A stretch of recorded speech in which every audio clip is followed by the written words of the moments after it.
I gotta give you a heads up, this story has a really graphic and disturbing twist at the end, so just be advised. Folks, let me ask you something. How long does it take for silence to become absolutely terrifying? Is it a matter of hours? A whole day? At what point does an unanswered text message transform from just being annoying into something that makes your gut drop? For the family of Ania Monyai Mack, that bone-chilling transformation began on June 24th, 2018. Quick thing before we start. Where are you watching from right now? What time is it there? What's the weather like? And tell me, what case do you want next? Leave it in the comments. I go through every one. Make sure you're subscribed. Let's go. You know how it goes. It started with something totally ordinary. A text sent, but without that usual instant reply we're all used to getting. A call made, but it went straight to her voicemail greeting. At first, nobody was freaking out. Listen, Anaya was a busy 24-year-old, a brilliant and driven student at Western Michigan University, juggling her psychology studies with the kind of social life you'd expect from someone who was basically everyone's favorite person. Maybe her phone kicked the bucket. Maybe she was stuck in a lecture or completely absorbed in a study session at the library. Guys, there were 100 perfectly reasonable explanations, and her family was holding on to each one for dear life. But here's the thing you need to understand. Ania wasn't just any regular student. She was basically the heart and soul of her family's world. She was that person who always checked in, the one sending hilarious memes at midnight, the one whose voice was as regular as clockwork. For her to go radio silent, that was completely out of character. As the afternoon of June 24th turned into evening, those logical explanations started falling apart, replaced by that awful feeling in your stomach that something's really wrong. More calls were placed. More texts were fired off, each one more desperate than the last. Ania, call us. Hey, everything okay? Please just let us know you're safe. Each message was like shooting a flare into the void, and each one met with that same crushing silence. It's unlikely to just not answer the phone, it sounds like. If anything is going on, I'm like pretty much the only person that she has here besides her family. But like me and her, we have been best friends for 24. I'm only 24, but we have been best friends our entire being, basically. I got friends like that. And it's driving me real crazy that if anything was going on, she would call me. If nobody, she would call me. I know for a fact. Does she have any medical issues? No. No psychological orders. Did she take any medication for anything? As of right now, not to my knowledge. I do inhale when she needed. Did she ever have any drug abuse issues? No. I mean, I'm not talking marijuana, that's almost legal, like harder stuff than that. No. Y'all, I want you to think about this for a second. Imagine the person you're closest to in this entire world. The one you talk to, without fail, every single day. Now, imagine them just vanishing from your life, not with some dramatic exit, but with this sudden, unexplainable quiet. That was the nightmare Ania's loved ones were facing. The silence from her phone felt less like she was absent and more like this heavy, suffocating weight pressing down on everyone. Friends started hitting each other up, this frantic network of messages trying to figure out when anyone had last seen her, when anyone had last heard from her. The answer kept coming back the same, not since earlier that day. By the next morning, folks, that worry had turned into full-blown panic mode. This wasn't about a dead phone battery anymore. This wasn't some forgotten charger or crazy busy day. This was a massive void where this incredible, loving young woman was supposed to be. Every instinct, every gut feeling was screaming that something was seriously wrong. A young woman with her whole future ahead of her, dedicated to helping others, a daughter whose laugh could light up any room, a friend who was literally the definition of dependable. People like that don't just cease to exist. They were hoping for something simple. They were praying for any reasonable answer. But here's the harsh truth, friends. Sometimes there isn't one. Sometimes that silence means exactly what you're afraid it means. After hours of agonizing back and forth, of hoping the next call would be her voice breaking through, they made that call that no family should ever have to make. They contacted the Kalamazoo Department of Public Safety. With shaking voices, they spoke the words that made this nightmare official. Ania Monyai Mack was missing. The police took down everything block, her description, where she was last seen, and just like that, a family's private terror became an official investigation. The clock was ticking now, and one desperate question hung over Kalamazoo, a question that would eventually reveal a story of love, jealousy, and betrayal that'll shake you to your core. Where was Ania? Now, let me tell you how these investigations actually work. In any missing person case, detectives don't start by searching random locations or sending out citywide alerts. Nah, it begins with conversations. They start right at the center of the victim's life and work their way outward. For 24-year-old Ania Mack, that center was her boyfriend, 25-year-old Donovan Lewis. He was supposedly the last person to see her, making him the most crucial source of information, and let's be real here, the first person of interest. When investigators from the Kalamazoo Department of Public Safety sat down with Lewis, they met a young man who seemed just as worried as everyone else. He was cooperative, ready to help, and told a story that honestly seemed pretty typical at first glance. Just a regular argument between a young couple, nothing unusual there, right? According to Lewis, on that Sunday, June 24th, he and Ania had gotten into it. He didn't give many details initially, playing it off as the kind of disagreement that happens in any relationship. Voices got raised, feelings got hurt. In the end, he told police Ania had walked out of their shared space, presumably to cool her jets and get some space. Sounds believable, doesn't it? I mean, what young couple hasn't had a blow-up that ended with someone needing to take a walk? Lewis claimed he figured she'd headed to a friend's place or maybe just went for a long drive to clear her head. He told detectives he thought she just needed to blow off some steam, so he gave her that space. He didn't blow up her phone, he didn't text a million times, he waited it out. But as the hours crawled by, that space he was giving her turned into this massive, silent void. Soon enough, her family started calling him, asking if he'd heard from Ania, and his initial assumption that she just needed time started crumbling, replaced by that same cold dread that had gripped them. For the investigators' friends, Donovan Lewis's story created their timeline. It gave them a definitive endpoint to Ania's known movements and a starting point for her disappearance. She was there, they argued, and then she was gone. But even stories that sound reasonable can have some serious red flags. When's the last time you were here before? This morning I came back from work around like 6 and I went to the movies and I came back here. When's the last time you saw her? Not before Saturday. I left home for graduation. I graduated Saturday. Okay. And then this is her room right here. But someone was here today because they turned on the air and they put some clothes in the washer. So when I was gone, like I thought maybe she came. But Have you seen her boyfriend around here? I haven't seen anybody, honestly. But I left for the weekend, so I thought maybe she just went home. But I really haven't seen her.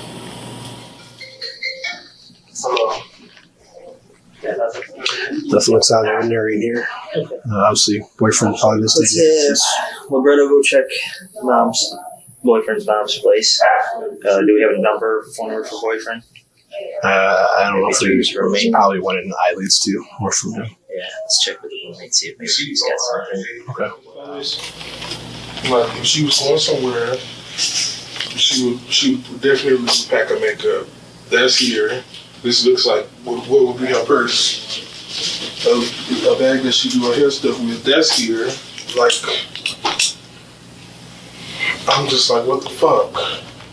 Did anyone else see her leave? Did she take her car, her wallet, her phone? The phone, they already knew, was completely silent. It was either powered down or dead as a doornail, creating a digital wall that made tracking her basically impossible. Lewis's account was all they had to go on, one version of events with nobody to back it up. What's been going on? Just had a rough week last week. The car had to pass through laundry. Back tire went flat. Oh, is that what happened? It was a slow week, so you had to keep refilling it and refilling it. And on Sunday, at the lighthouse, she wanted to go to church. She went outside, the front tire was flat. Think somebody's doing it? Or you think the car's just old and the tires are bad, or what? I don't know. I found out that whatever she had going on with the passenger. Oh. And when she got the car, She told me a mechanic came to pick her up, and she told me, you know, she got a new car, we got a loan car from the church. Recently, she told me after I kind of gave her, I told her I want to have a sit down with her because he ended up picking her up and apparently threatened her. The pastor threatened her over the car. Why? Because she was using him. She told him she would tell. And he said, you can't do this to me. How was he using her? Like they had a relationship or something going on, you mean?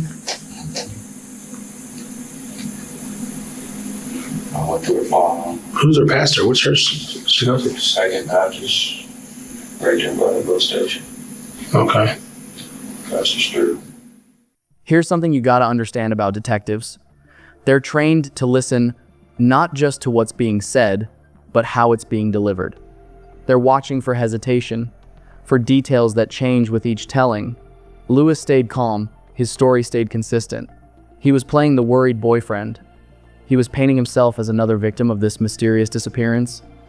And yet, guys, this nagging question hung in that interrogation room like a bad smell.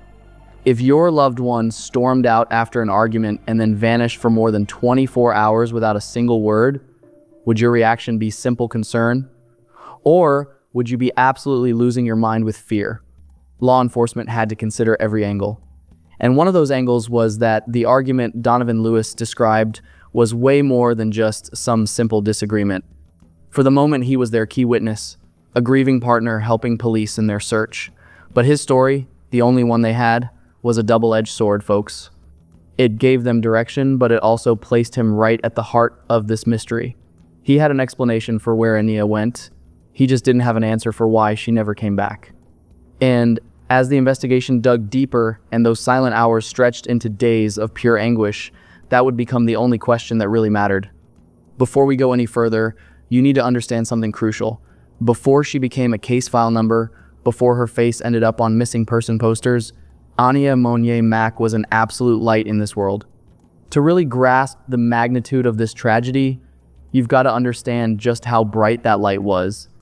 Because people aren't defined by their final moments, they're defined by the thousands of moments that came before.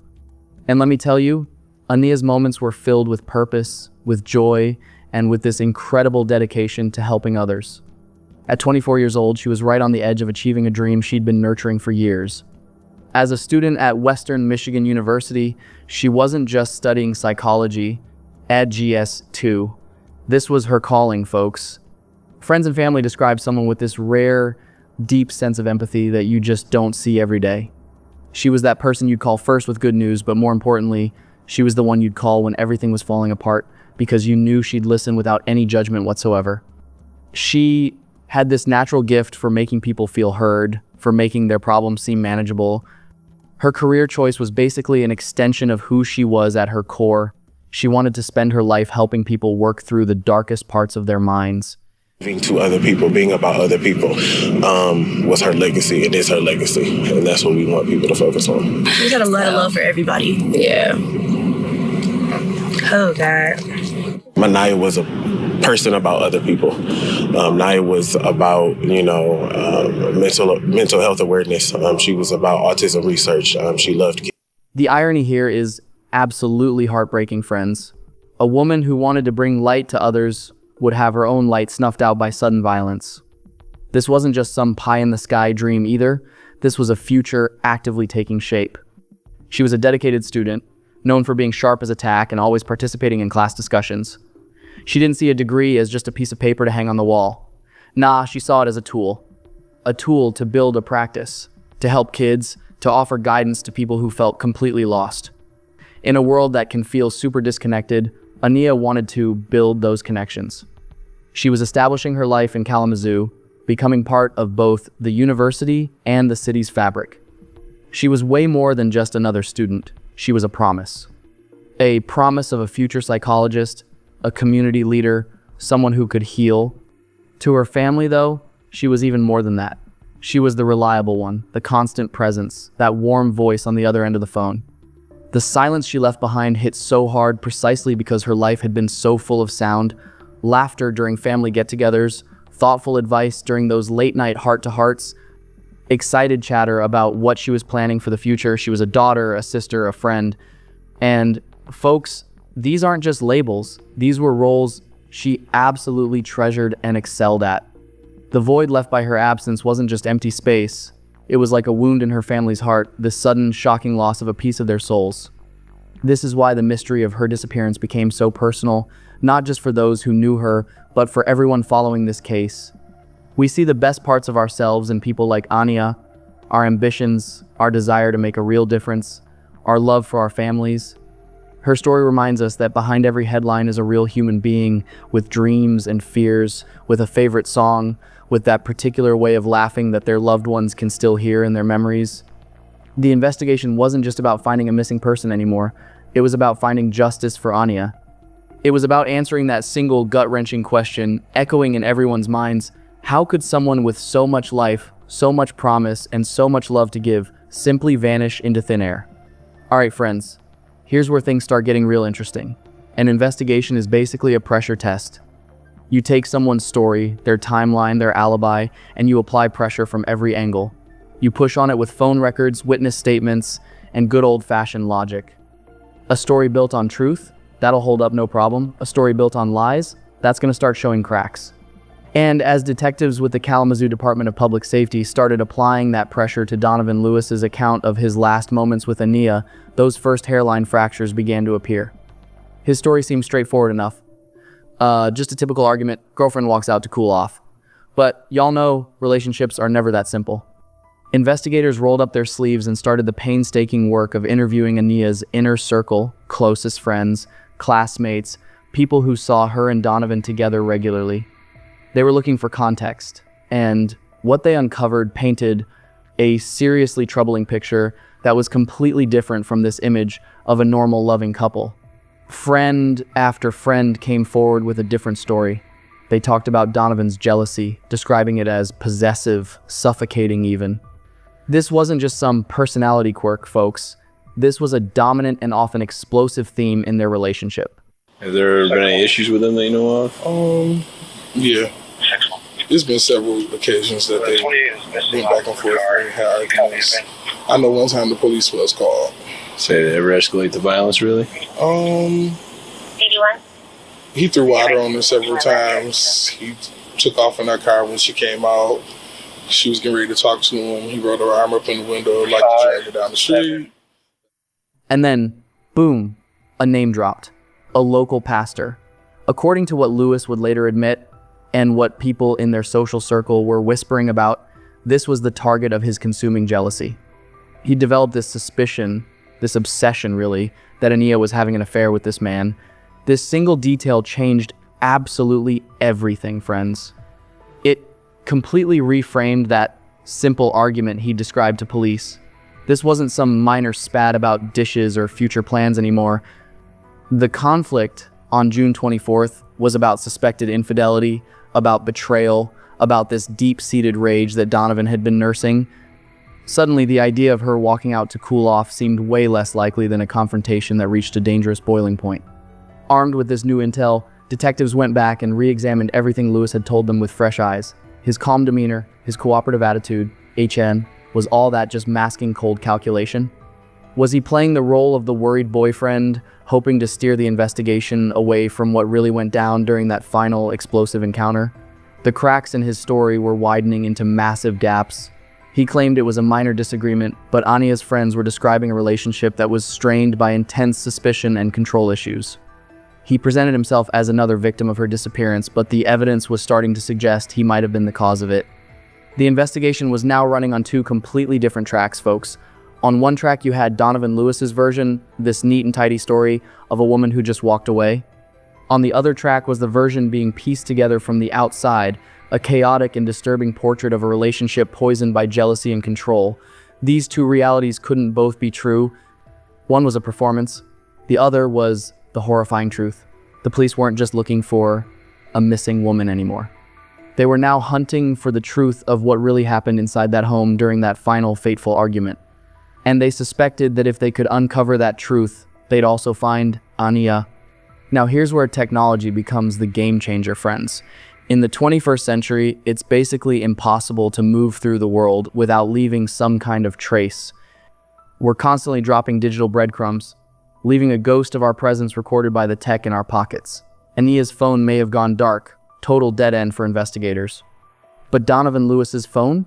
That was still talking. And while he'd been super careful with the story he told detectives, he'd forgotten about the story his phone could tell without his permission. This was the moment the investigation shifted from he said, she said to cold hard data. This was the breakthrough they needed. Detectives, now strongly suspecting that Donovan's story was total BS, secured a warrant for his cell phone records. They weren't just interested in his calls or texts, folks. They were after something way more powerful, the location data. Every time a modern cell phone connects to a network, it pings the nearest cell tower. By mapping these pings over time, investigators can create a surprisingly accurate timeline of where someone's been. They were about to follow the digital ghost of Donovan Lewis on the day Ania Mack disappeared. The data came in Shay, just a cold, sterile spreadsheet of timestamps and coordinates. But as analysts started plotting these points on a map, a story began emerging. Time. A story that completely contradicted everything Donovan had claimed. He told police he'd stayed home after the argument, worried, waiting for Ania to return, but his phone was telling a totally different tale. It showed him leaving the residence. It showed him traveling. And get this, the digital breadcrumbs didn't lead toward a friend's house or a family member's home, places he might have gone to look for Ania. The path it traced was way more sinister. Picture this, y'all. The investigators huddled around a screen, watching a line snake across the map of Kalamazoo. With each new data point, the tension in that room must have been off the charts. The phone's path led away from the populated city center, away from main roads and commercial districts. It moved toward a more secluded, isolated area, and then it stopped. For a significant chunk of time, Donovan Lewis's phone pinged off a tower servicing a quiet, unassuming part of Comstock Charter Township. A location right next to a body of water, Comstock Creek. This was the smoking gun, friends. This was irrefutable proof that Donovan Lewis had straight up lied. His story about staying home was completely demolished by the silent, objective testimony of his own phone.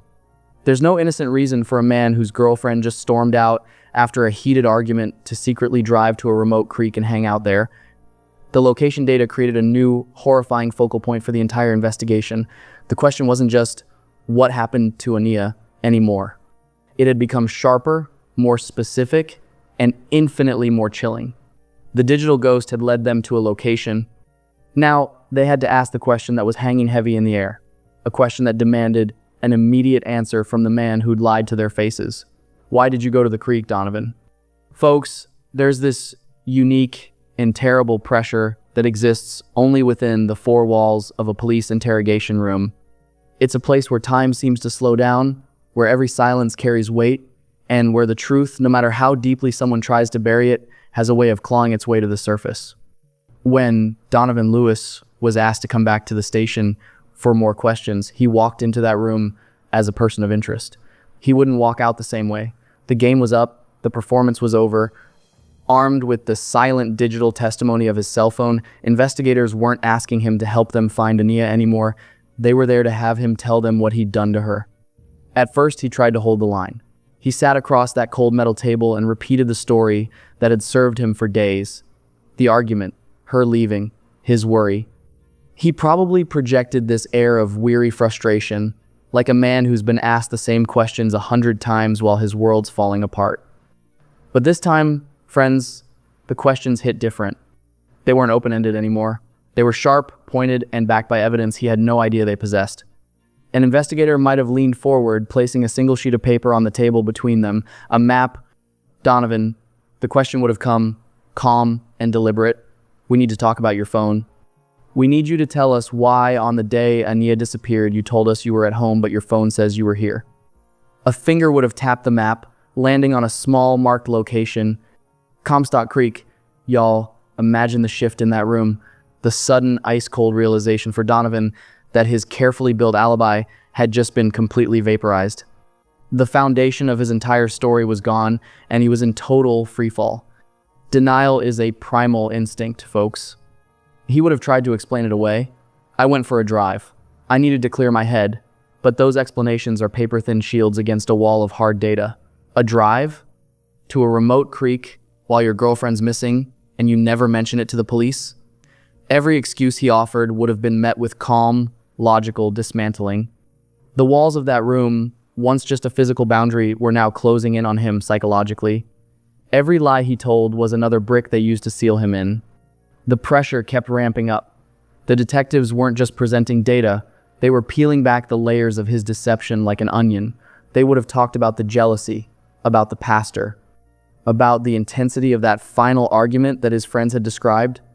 They were showing him that they didn't just know where he went, they were getting terrifyingly close to knowing why. I went through her phone. She tussled with me about her phone. She died on her phone. Kind of got like a fetal position with all her knees in her hands and saw that it was a pastor. I saw what he said. And she kind of just gave up. And gave the phone. And the whole time she was laughing. Grinning. When she gave the phone, she was grinning and laughing. Because you know, okay, if I do make that accusation, she could have that reaction that she had. Just think about that after we find out it's fucked up. In that room, he was completely alone. Nobody to back up his story, nobody to believe his lies. There was only him, the detectives, and the suffocating weight of the truth that was demanding to be spoken. You can see it in footage of countless interrogations, friends. That moment when the suspect breaks, the facade doesn't just crack, it completely shatters. The confident posture collapses. The steady gaze drops to the floor. The body language screams surrender before a single word comes out. For Donovan Lewis, that moment came after hours under the relentless, methodical pressure of the truth. The energy just drained out of him, replaced by the hollow emptiness of a man with nowhere left to run. The lies, the denials, the entire performance had been exhausting, and he couldn't maintain it any longer. He looked up at the detectives, the men who'd patiently unraveled his entire world. He took a deep, shuddering breath. The last breath he'd ever take as a man presumed innocent. And then he started talking. The argument, he said, his voice barely above a whisper, it got out of control. With those few words, it got out of control. The dam of deception burst wide open, and the full, horrifying truth of Ania Mac's final moments came flooding into that sterile interrogation room. What Donovan Lewis revealed next wasn't a story of a simple argument, but a monstrous confession of jealousy, rage, and a chilling, calculated cover-up. The mystery of where Ania was had been solved. The mystery of what drove a young man to take the life of the woman he claimed to love was now laid bare. The poison, he admitted, was his all-consuming suspicion. For weeks, he'd been obsessed with the idea that Ania was being unfaithful with a local pastor. It was a thought that had festered in his mind, twisting his perception, turning every late text or unexplained absence into perceived proof of betrayal.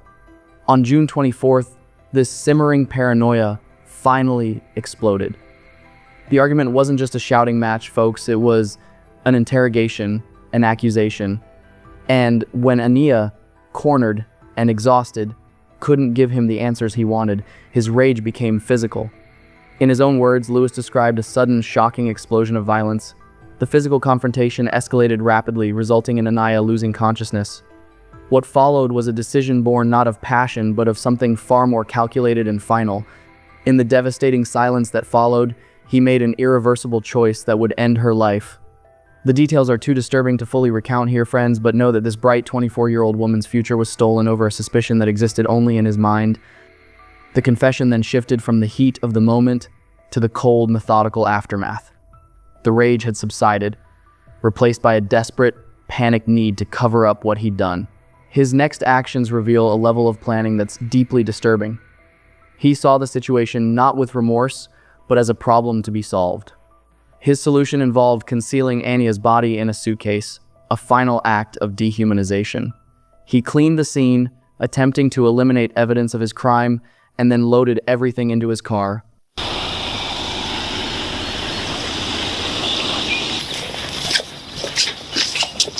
Now, Donovan, did you have her on this side of the guardrail first? In a suitcase, or did you bring her all the way down here? All the way down. All the way down here? Okay, so you wheel her in the suitcase all the way down here?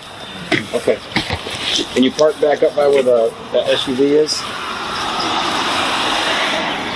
And how do you Where the white truck is? 10 feet that way? And how do you get her in the water? You just threw her in the suitcase into the water. Okay, and this is the right spot? So, Okay, where do you want these guys to go? straight. Straight down? Switch sides. The sun's not in my Sure, no problem. As he spoke these words in the interrogation room, a frantic, real-world operation was already spinning into motion.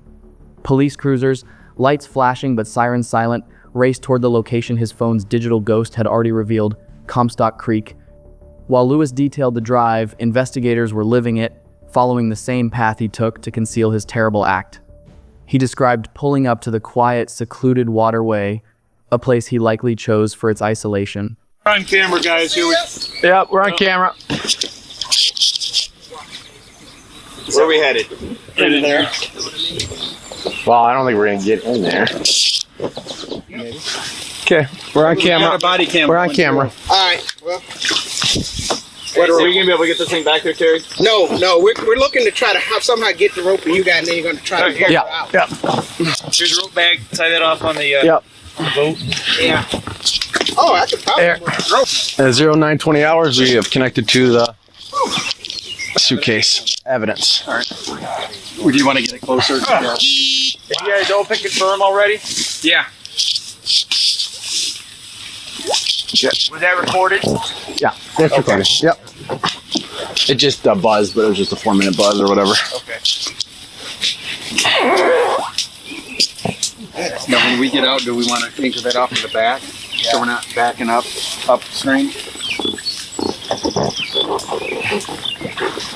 Did it stick? So we turn around. I think all the way out, and then probably hand the rope back to some of them back. Yep. I'll tie off. All right. We're almost back out in the stream. See, that tag is loose sitting on top of there. Going back a It's little just bit. laying there. Tag? What tag? The luggage Like tag? Luggage tag. Oh, okay. Okay. John, you want to pass?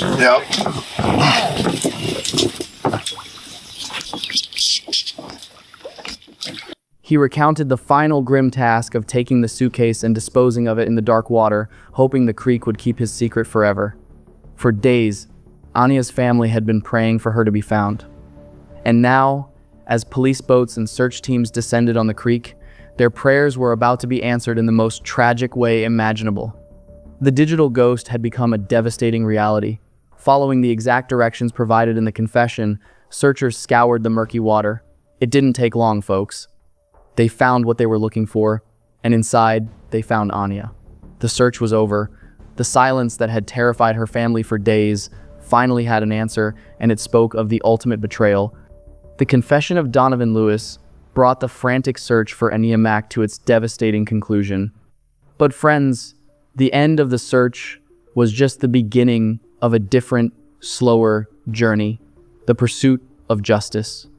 The case moved from the murky waters of Comstock Creek to the rigid, formal environment of the courtroom. For Donovan Lewis, there was no escape. His own words had built the walls of his prison, and the evidence, the cell phone data, the physical discovery, MIT, had cemented them in place. Faced with a case that was completely airtight, he made the only choice he had left.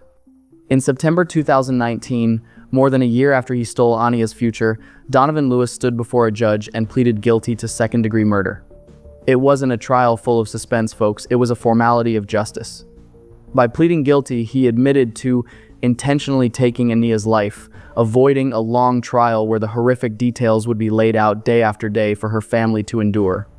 It was an admission, but not an apology that could ever be sufficient. He confessed to the act, but the motive behind it, AGO, jealous rage born from suspicion, offered no comfort, only a chilling look into what can happen when possessiveness and control take over a relationship. In October of that year, the sentence came down. The judge, weighing the brutality of the crime against the confession, delivered the final verdict. I can imagine the hurt that I've caused. I don't even know the beginning. I just want to say sorry to the family. That's all. When I sentence you, Mr. Lewis, I balance the principles of punishment, rehabilitation, protection of society, as well as deterrence. Particularly, you being cooperative, taking full responsibility, not minimizing your role in this, and expressing a level of remorse. A decent education. There are a lot of good things here that you had developed over your life, Mr. Lewis, and you threw all of that out the window back on June 24th. Nia Mack didn't deserve any of these things. She didn't deserve to be hit to begin with. She didn't deserve to be put unconscious. She didn't deserve to be stabbed and murdered. And her body didn't deserve to be treated less than garbage. And all of that happened because of you, nobody else. Donovan Lewis was sentenced to 25 to 40 years in prison, a number of friends, a span of time that he'll spend behind bars, while Ania's family faces a lifetime without her. Justice was served, but let's be real, it's a cold, imperfect form of justice. It can punish the guilty, but it can never bring back the innocent. The gavel fell, the case was closed, but the echo of this crime will resonate forever. That echo is felt most profoundly by the family and friends who loved Ania. They're left with memories of her bright smile and the haunting knowledge of her final, terrifying moments. At Western Michigan University, her absence sent shockwaves through campus, a reminder to her fellow students of how quickly a promising life can be extinguished. Her name is still spoken at memorial events, a symbol not only of tragic loss, but also a powerful warning against the devastating consequences of domestic violence. She's not remembered as just a victim, folks, but as the vibrant, empathetic woman she was, the aspiring psychologist who wanted to dedicate her life to healing others. Ania Mack's story is a heartbreaking lesson in the anatomy of control. It teaches us that jealousy isn't a symptom of love the places. It's the language of possession. The violence that ended her life didn't begin with a fatal blow. It began with suspicion, with possessiveness, with a rage that was allowed to fester in the dark. Her life was a promise, a future filled with helping and healing. That promise was shattered because one person couldn't handle the truth, and instead chose to create his own horrifying reality. We're left to honor her memory, to say her name, and to see the warning signs in our own communities, hoping that the echo of this tragedy can save another life from being silenced. Folks, if you or someone you know is experiencing domestic violence or controlling behavior in a relationship, please reach out for help. The warning signs matter, the red flags matter, and most importantly, every life matters. Ania's story didn't have to end this way, and by sharing it, we hope to prevent another family from experiencing this kind of devastating loss.